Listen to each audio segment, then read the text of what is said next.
Is buying at property auctions really as bad and dangerous as everyone makes out? Hey, my name's Alasdair Cunningham. Welcome to my show this week. I am a property entrepreneur, property investor and businessman here in the UK. So, this week, property auctions. Are they really as dangerous as everyone makes out? Should you really be that careful when you go to them?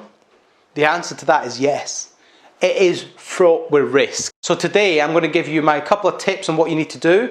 I'm going to talk to you about the differences and I'm going to tell you the sort of properties that you're likely to see at property auctions. So you're going to see lots of uninhabitable properties. So if you're looking for buy, refurbish, refinance, this is the place. It's the place to find them. There's so many of them because uninhabitable properties are not mortgageable through the traditional lenders because they're uninhabitable. They've got structural issues. The sort of things you're going to see: fire damage, structural, no kitchens, no bathrooms, vandalised. That's just an example of what you're going to see at auctions. The reason being is it's a quick sale and they're going to attract a lot more buyers than if they were just to list it online. So a lot of people that are trying to sell properties like that, for them it's the much preferred option just to go straight through auction. Hence why you as an investor can get a lot of good bargains there. You're also going to see a lot of repossessions. When a bank or a lender calls in the loan from a vendor because they've not been paying their mortgages, they want to sell that property as quick as possible. So they're going to put it through auction to get that sale done and completed as quick as possible because they want to recoup some of their losses. And the other one you're going to see lots of: probate sales. When a family member passes away and they've got a property that's been left, the family sometimes just want to sell it, get rid of it as quick as possible with no hassle, no worries, and just get that guaranteed buyer as quick as possible. So these are the main properties that you're going to see. Okay, so if you're looking to buy a property at auction, there's two types of auctions that you need to be aware of. Now, number one is modern method. You'll see this online a lot, and it'll say, like on Rightmove, Zoopla, it'll say this property is being sold via modern method of online auction. And what that means is when you put an offer forward and it's accepted, you'll have to pay a reservation fee. Now it's worth noting that reservation fee is non-refundable. The only exception that's refundable is if the vendor pulls out of the sale. That is the only way that's refundable. From paying your reservation fee, you will then have 28 days to exchange contracts. You'll be given a further 28 days to complete. So in total, you have 56 days from paying your reservation fee to exchange and complete on the purchase. That's not actually that long. So if you're going to do this and you're going to use lending for this purchase, 56 days is quite tight, but it's a bit better than traditional. Okay, so you've got the traditional method of auction. This is what you would see this has been going on for years. Traditional auctions is where you go to a big room, typically a hotel conference room, and at the front of the room will be an auctioneer, there'll be a panel, and then there'll be all the audience. And then what they'll do is every property will be assigned a lot number, which you can look at before, and then the property will go through and they'll say lot number one. Okay, we're going to start the bidding at £60,000. Has anyone got £60,000? £62,000, £63,000, £64,000. And if you want to bid, you raise your paddle.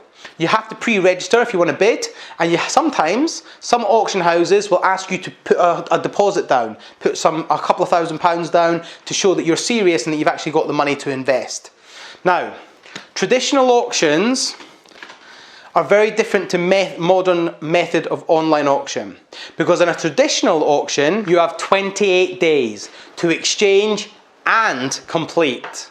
So at the drop of that hammer, if you're the winning bidder, not only do you have to pay a reservation fee plus 10%, you then have to sign the contract on the day, and you then have 28 days to find the rest of the money and complete the purchase. So I'm sure you'll agree, traditional method of auction is a little bit more riskier than a modern method of auction because of the timescales involved. So with a traditional, this is non-refundable and you have 28 days to complete. With a modern, you pay the reservation fee, you've got 28 days to exchange, and then you have 28 days to complete, so you have 56 days. Now, you want to go to auction, you want to buy a property, alright? So what are you going to do? Have you ever been? If you haven't, go. The first thing I'd suggest everyone does if they're looking to buy at auction is go to an auction. But go and sit on your hands. Get a good feel of how things work. It's really important. But once you're comfortable with how the process works and you're actively looking to invest and to buy a deal that's going through auction, first thing you're going to need to do, you're going to need to get hold of the legal pack for that property. Now, every property that goes through auction will have a legal pack. The legal pack consists of basically due diligence, searches, information they've got about the property from the solicitors, so that it gives you all the legal information about that property. Now, be aware of this. The legal pack can change up to 2 hours before the hammer goes down.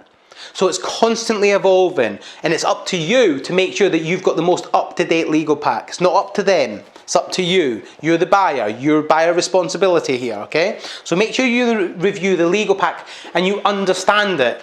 If you don't understand it, seek the legal advice to make sure you know what these words mean and to know what the conditions are. It's really, really important. Any decent properties that you're looking to bid, make sure you view them.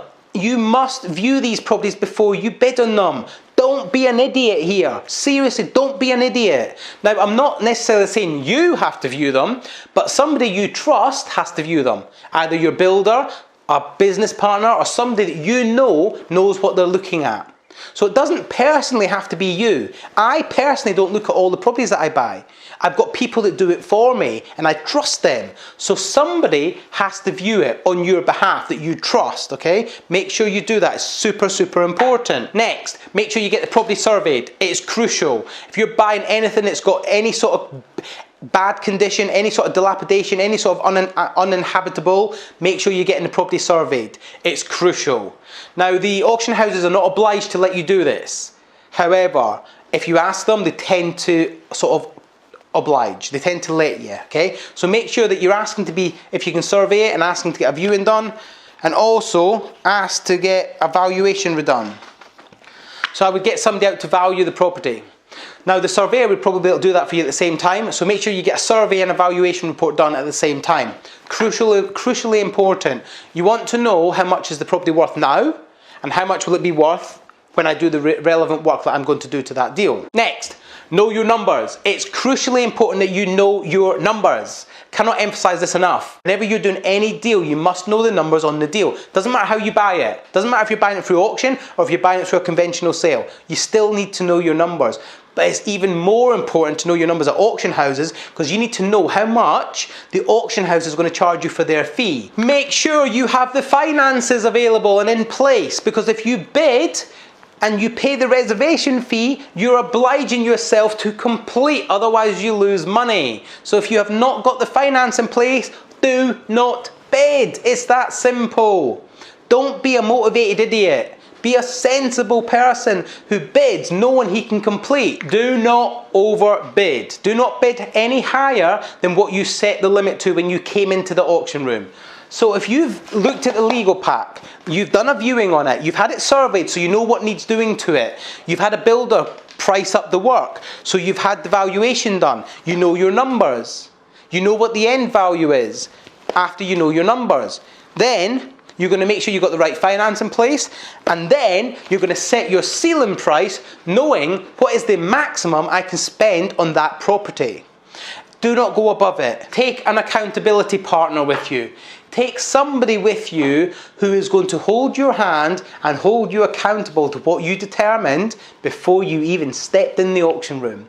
So if you said that the most you're going to bid on this property is £58,000, and the bids start getting to 60, 62, 64, and you're still in there, you need somebody you trust that can say, oi, get out. You said you weren't going to bid above £58,000. Auctions are a great place. You can have a lot of fun there, but if you do not do it correctly, you could risk losing thousands and thousands of pounds. Listen, go to auction, have fun, but don't become a motivated idiot. Don't become a motivated buyer. Use logic, use numbers, use formulas. Guys, I hope you found that useful. I shall catch you next time. Happy bidding!